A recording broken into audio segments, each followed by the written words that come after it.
السلام علیکم ورحمۃ اللہ وبرکاتہ نحمده ونصلی علی رسوله الکریم اما بعد قابل قدر محترم حضرات، معزز نوجوان ساتھیوں، ہفتہ واری درس حدیث میں گزشتہ 2 اتوار سے زبان کی حفاظت کے متعلق احادیث کا ترجمہ ہو رہا ہے۔ آج بھی انشاءاللہ اسی تعلق سے احادیث کا ترجمہ ہوگا۔ پہلی روایت جس کے راوی ہیں عمران بن حطان، تابعی ہیں یہ رحمۃ اللہ علیہ، کہتے ہیں اتیت ابا ذر رضی اللہ تعالی عنہ، کہ میں حضرت ابو ذر غفاری رضی اللہ تعالی عنہ کے پاس آیا، فوجدتہ فی المسجد، تو میں نے ان کو مسجد میں پایا، محتبیا بکساء اسود، کالی چادر اپنے جسم پر ڈالے ہوئے بیٹھے ہیں، وحدہ تنہا، اکیلے مسجد نبوی میں کالی چادر میں لپٹے ہوئے بیٹھے ہیں۔ تابعی کہتے ہیں کہ میں نے کہا یا ابا ذر ما هذه الوحدہ، اے ابو ذر غفاری رضی اللہ تعالی عنہ، تنہا بیٹھے ہیں آپ؟ فقال، تو حضرت ابو ذر غفاری رضی اللہ تعالی عنہ نے فرمایا، سمعت رسول اللہ صلی اللہ علیہ وسلم، میں نے اللہ کے رسول صلی اللہ علیہ وسلم سے سنا ہے، یقول، فرماتے ہیں، الوحدۃ خیر من جلیس السوء، برے دوست سے تنہائی بہتر ہے۔ اگر دوست برا ہے، برائی کی دعوت دے گا، اس کے ساتھ اٹھیں گے بیٹھیں گے، گناہ ہوگا، یا ہم گناہ نہ بھی کریں تو اس کو گناہ کرتے ہوئے دیکھ رہے ہیں اور خاموش ہیں، تو یہ بھی گناہ کرنے کے برابر گناہ ہے۔ تو برے دوست سے تنہائی بہتر ہے۔ والجلیس الصالح خیر من الوحدہ، اور نیک دوست تنہائی سے بہتر ہے۔ تو یہ پیارے نبی صلی اللہ علیہ وسلم کا ارشاد کہ اگر دوستانہ برا ہے تو اس سے اچھا ہے آدمی اکیلے رہ لے، تنہا زندگی بسر کر لے گھر کے باہر، لیکن بروں کو دوست نہ بنائے۔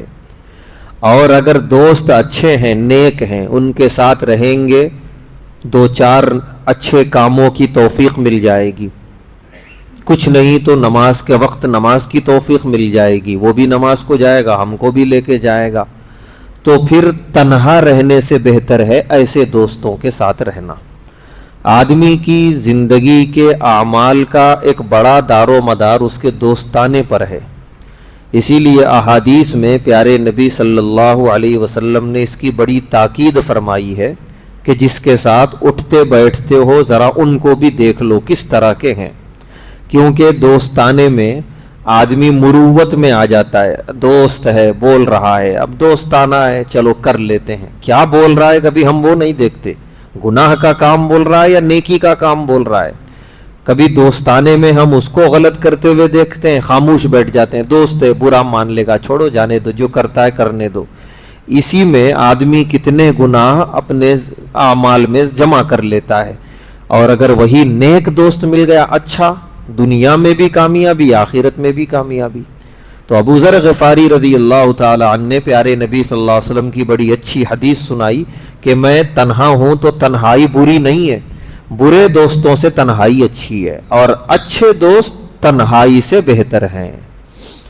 دوسری روایت، راوی ہیں حضرت انس رضی اللہ تعالی عنہ، فرماتے ہیں ایک موقع پہ اللہ کے رسول صلی اللہ علیہ وسلم نے ارشاد فرمایا حضرت ابو ذر غفاری رضی اللہ تعالی عنہ سے، فرمایا یا ابا ذر، اے ابو ذر رضی اللہ تعالی عنہ، الا ادلک علی خصلتین، کیا میں تمہیں 2 عادتیں نہ بتاؤں، ہما اخف علی الظہر، یہ دونوں عادت، دونوں کام کرنے میں بہت ہلکے ہیں، وَأَثْقَلُ فِي الْمِيزَانِ، اور میزان عمل میں بھاری ہیں۔ کل اللہ جب اعمال کو تولیں گے تو یہ دونوں چیزیں بہت وزندار ہوں گی، یعنی ان کا بہت ثواب ہے۔ تو کیا میں یہ دو چیزیں نہ بتاؤں؟ حضرت ابو ذر غفاری رضی اللہ تعالی عنہ نے فرمایا بھلا یا رسول اللہ، کیوں نہیں اے اللہ کے رسول صلی اللہ علیہ وسلم، ضرور ارشاد فرمائیے۔ پیارے نبی صلی اللہ علیہ وسلم نے فرمایا طول الصمت، زیادہ خاموش رہنا، یہ پہلی صفت۔ دوسری ہے حسن الخلق، اچھے اخلاق۔ یہ دو چیزیں اگر انسان کے اندر آ گئیں، اس کا میزان عمل میں اعمال بھاری ہو جائے گا، وزندار ہو جائے گا، اور اس کا مطلب ہے جنتی ہے بندہ۔ یہ تو بولنے میں آدمی کو محنت پڑتی ہے، خاموش رہنے میں محنت تھوڑی ہے۔ تو اسی لیے پیارے نبی صلی اللہ علیہ وسلم نے فرمایا ہلکا ہے یہ کرنے میں، تو بس زبان بند رکھنا ہے۔ اور دوسرا ہے اچھے اخلاق سے پیش آئیے، مسکرا کے، خندہ پیشانی سے، اچھے مہذب الفاظ سے گفتگو کر کے۔ تو اس طریقے سے یہ دو چیزیں جو کرنے میں ہیں آسان، اگر آدمی کرے، اور اعمال میں بہت وزندار ہیں۔ اللہ ہم سب کو اس کی توفیق عطا فرمائے۔ اس کے بعد کی روایت، راوی ہیں حضرت عبادہ بن صامت رضی اللہ تعالی عنہ، کہتے ہیں ان النبی صلی اللہ علیہ وسلم قال، اللہ کے نبی صلی اللہ علیہ وسلم نے ارشاد فرمایا اضمنوا لی ستن، 6 چیزوں کی ضمانت دو، اضمن لکم الجنہ، میں تمہارے لیے جنت کی ضمانت دیتا ہوں، یعنی یہ 6 کام کر لو تمہارے لیے جنت ہے۔ اور خالی جنت نہیں ہے، اللہ کے رسول صلی اللہ علیہ وسلم جنت دلائیں گے، ضمانت لے رہے ہیں۔ کیا ہے وہ 6 کام؟ پہلا کام اصدقوا اذا حدثتم، جب بھی بات کرو سچ بولو۔ نمبر 2 اوفوا اذا وعدتم، جب بھی وعدہ کرو پورا کرو۔ وعدہ بڑی اہم ترین چیز ہے، آج کل ہمارے معاشرے میں اس کی کوئی اہمیت ہی نہیں ہے۔ ہاں انشاءاللہ ملاقات کروں گا، پھر وہ کدھر اور یہ کدھر، ہاں انشاءاللہ آپ کو میں یہ چیز لا کے دوں گا، پھر اس کے بعد کہاں آدمی نکل گیا۔ تو یہ آج کل وعدہ جو ہے یہ سامنے والے کو بہلانے پھسلانے کا نام ہو گیا، کسی طرح بہلاؤ پھسلاؤ اس کو، یہاں سے چلتا کرو۔ اب چاہے اس کے لیے کتنے بھی وعدے کرنے پڑ جائیں، آدمی کرنے کو تیار ہے۔ اس کو نہیں معلوم کہ وعدہ خلافی کبیرہ گناہ ہے، اور اس میں حقوق اللہ اور حقوق العباد دونوں جمع ہیں۔ حقوق اللہ تو اس لیے کہ جھوٹ بول رہا ہے وعدہ جو کر رہا ہے، اور حقوق العباد اس لیے کہ سامنے اللہ کے ایک بندے کو دھوکہ دے رہا ہے۔ دونوں سے معافی مانگنا پڑے گا۔ خاص طور سے معاملہ اگر لین دین کا ہے، مالیت کا ہے، پیسوں کے لین دین کا، اس میں تو اتنے وعدے، اتنا جھوٹ، اتنی خلاف ورزیاں، بس اللہ بچائے۔ سیدھے سیدھے یہ نہیں کہہ دیتے کہ ابھی میں دینے پر قادر نہیں ہوں پیسے، صاف صاف بول دے 6 مہینے بعد دے گا، 1 سال بعد دے گا، یا نہیں دے گا، صاف بول دے۔ جو بھی دشمنی دوستی جو ہوگی ایک بار ہو جائے گی، لیکن خواہ مخواہ کا آئندہ مہینے، فلاں تاریخ کو یہ فلاں کام میرا ہوتے ہی ہو جائے گا، وہ فلاں دن آتے ہی ہو جائے گا، اور اس کے دل کے اندر چور بیٹھا ہوا ہے، وہ ہوگا نہیں، بس سامنے والے کو پھسلانا ہے، بہلانا ہے۔ تو مالیات کے معاملے میں، لین دین اور کاروبار کے معاملے میں اتنی وعدہ خلافی ہے، بس اللہ ہماری حفاظت فرمائے۔ تو پیارے نبی صلی اللہ علیہ وسلم فرما رہے جب بھی وعدہ کرو پورا کرو۔ 2 چیزیں ہوئی۔ تیسری چیز ادو اذا تمنتم، جب بھی تمہارے پاس امانت رکھائی گئی اس کی حفاظت کرو اور وقت پہ ادا کرو۔ امانت چاہے پیسے رکھائے گئے ہوں یا کسی کی کوئی چیز ہو، یہاں تک کہ اللہ کے رسول صلی اللہ علیہ وسلم نے ارشاد فرمایا بات بھی امانت ہے، اور اگر تم سے کوئی بات کرنے والا بات کرتے ہوئے ادھر ادھر دیکھ رہا ہے کہ کہیں کوئی سن تو نہیں رہا ہے، اس کا مطلب کوئی راز کی بات تم سے کہہ رہا ہے، تو وہ اگر نہ بھی کہا ہو کہ یہ امانت ہے کسی کو مت بتانا، وہ نہیں بھی بولا تو بھی تم اس کو کسی کو نہیں بتانا، کیونکہ وہ دوسروں سے چھپا کے تم کو بتا رہا ہے، کوئی راز کی بات بتا رہا ہے۔ اتنی رعایت کروائی ہے اللہ کے نبی صلی اللہ علیہ وسلم نے کہ جب تمہارے پاس امانت ہو تو تم اس کی حفاظت کرو اور وقت پہ ادا کرو جو اس کو ادا کرنے کا وقت ہے۔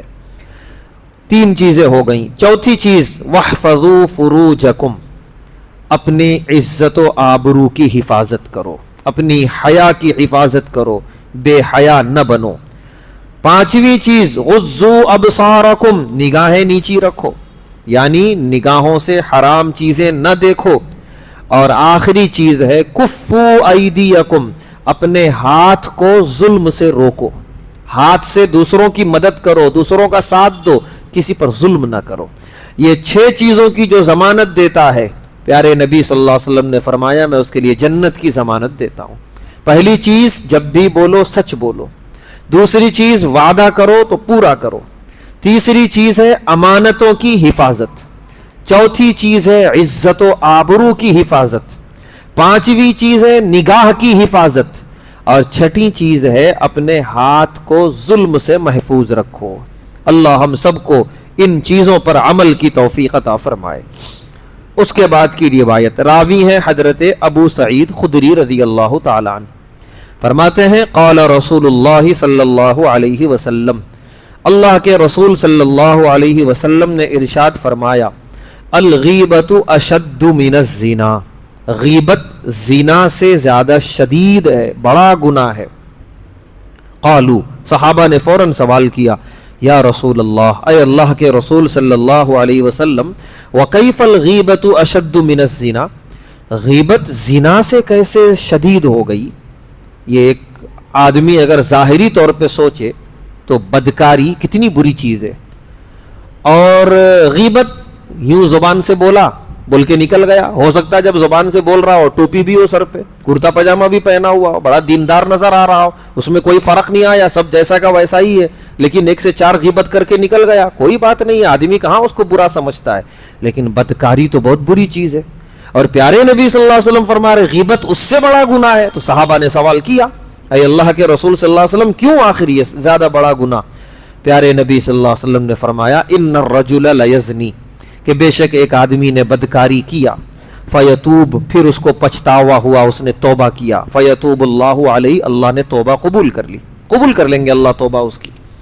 اور دوسری طرف وَإِنَّ صَاحِبَ الْغِيبَةِ، غیبت کرنے والا، لا یغفر له حتی یغفرها له صاحبه، اللہ اس کو اس وقت تک معاف نہیں کریں گے جب تک جس کی غیبت کیا ہے وہ نہ معاف کر دے. یہ چیز ہے جس نے اس کو بڑا بنا دیا کہ یہاں پہلے اس بندے سے معافی مانگنا ہے، اس کے بعد وہ معاف کرے گا تو اللہ معاف کریں گے. کتنے بندوں کی غیبتیں، کہاں کہاں معافیاں مانگتے پھریں گے. اسی لیے یہ اپنے آپ کو میدان آخرت میں تباہی کی طرف لے جانا ہے. غیبتیں کرنا، جتنا ہو سکے زبان کو غیبتوں سے بچاؤ.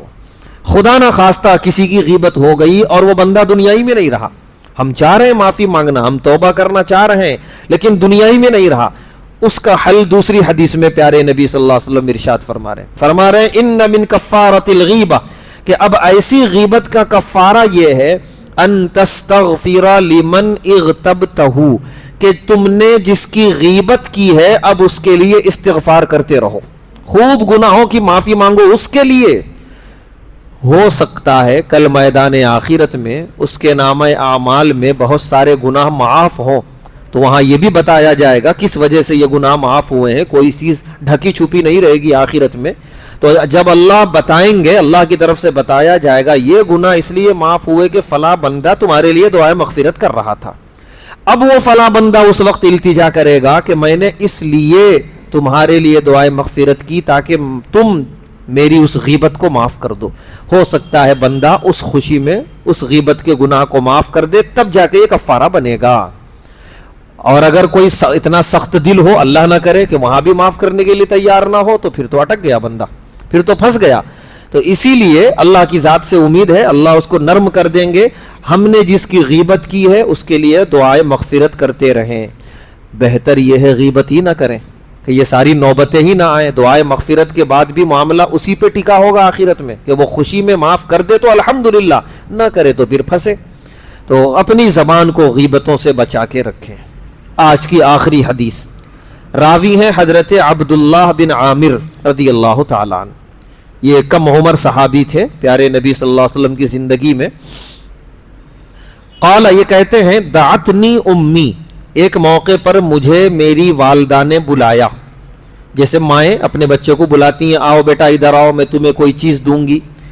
ورسول اللہ صلی اللہ علیہ وسلم قاعد فی بیتنا، اور پیارے نبی صلی اللہ علیہ وسلم ہمارے گھر میں اس دن تشریف فرما تھے. حضرت عبداللہ بن عامر رضی اللہ تعالیٰ عنہ کے گھر میں، اور یہ چھوٹے بچے تھے ابھی. تو کہتے ہیں ماں نے یوں کہا ہا تعال اعطیکا، بیٹے ادھر آؤ میں تمہیں کچھ دوں گی. ایک سے دو تین مرتبہ جب کہا تو پیارے نبی صلی اللہ علیہ وسلم نے پوچھ لیا پس پردہ، ما اردتی ان تعطیہ، کہ اے لڑکے کی ماں تم کیا دینا چاہ رہی ہو بچے کو بلا کر؟ تو والدہ عبداللہ بن عامر کہتے ہیں کہ میرے والدہ نے کہا اعطیہ تمرن، میں نے کھجور رکھی ہے، میں وہ کھجور دوں گی اپنے بچے کو، اس لیے بلا رہی ہوں. فقال لها رسول اللہ، پیارے نبی صلی اللہ علیہ وسلم نے فوراً فرمایا اما انکی لو لم تعطیہ شیئا، اگر تم کوئی چیز نہ دیتی، بس یوں ہی بہلانے پھسلانے کو بچے کو بلاتی، کتبت علیک کذبۃ، تمہارا یہ جھوٹ لکھ دیا جاتا تمہارے نامہ اعمال میں. تو چھوٹے بچے کو بہلانے پھسلانے کے لیے جھوٹ بولنا بھی جھوٹ ہے، وہ بھی گناہ ہے. تو بچوں کو جھوٹ بالکل نہ بولا جائے. میں تو ایسا کر لو میں ایک چیز دوں گا، ایسا کر لو میں تم کو بہت اچھی چیز دوں گا، پھر بعد میں بچے نے وہ کر کے دکھایا اور دیا کچھ بھی نہیں. ایک تو یہ کہ ہم جھوٹے ہوئے، دوسرا یہ کہ بچوں کی غلط تربیت ہوتی ہے کہ اچھا اتنا جھوٹ شاید بول سکتے ہیں، اتنا تو ہر دن ماں بول رہی ہے ابا بول رہے ہیں تو وہ بچہ جھوٹ سیکھے گا. تو اسی لیے چھوٹوں سے ہی بچوں کو سچ کا عادی بنانا ہے، جھوٹ سے بچانا ہے اور اپنے آپ کو بھی گناہ سے بچانا ہے. تو اس طرح کے جھوٹ سے اپنے آپ کو بچائیں. تو شریعت اسلامیہ میں جھوٹ اتنا غلیظ گناہ ہے کہ کسی بھی اعتبار سے، بلکہ حدیثوں میں تو یہاں تک ہے جانور کو بھی دھوکہ دینا، گھاس دکھا کے اس کو بلانا اور آتے ہی گھاس نہیں دینا، یہ بھی گناہ ہے، یہ بھی غلط ہے. جانور تک کو دھوکہ دینا جائز نہیں ہے، چھوٹے بچوں تک کو جھوٹ بول کے بہلانا پھسلانا جائز نہیں ہے. اتنا شریعت اسلامیہ میں زبان کی حفاظت کی تعلیم دی گئی ہے. اللہ تبارک و تعالی سے دعا ہے اللہ تبارک و تعالی ہم تمام کو اپنی زبان کی حفاظت کی توفیق عطا فرمائے، بالخصوص جھوٹ سے بچنے کی توفیق عطا فرمائے، زندگی کی آخری سانس تک سچ پر قائم رہنے کی توفیق عطا فرمائے. وآخر دعوانا الحمد للہ رب العالمین.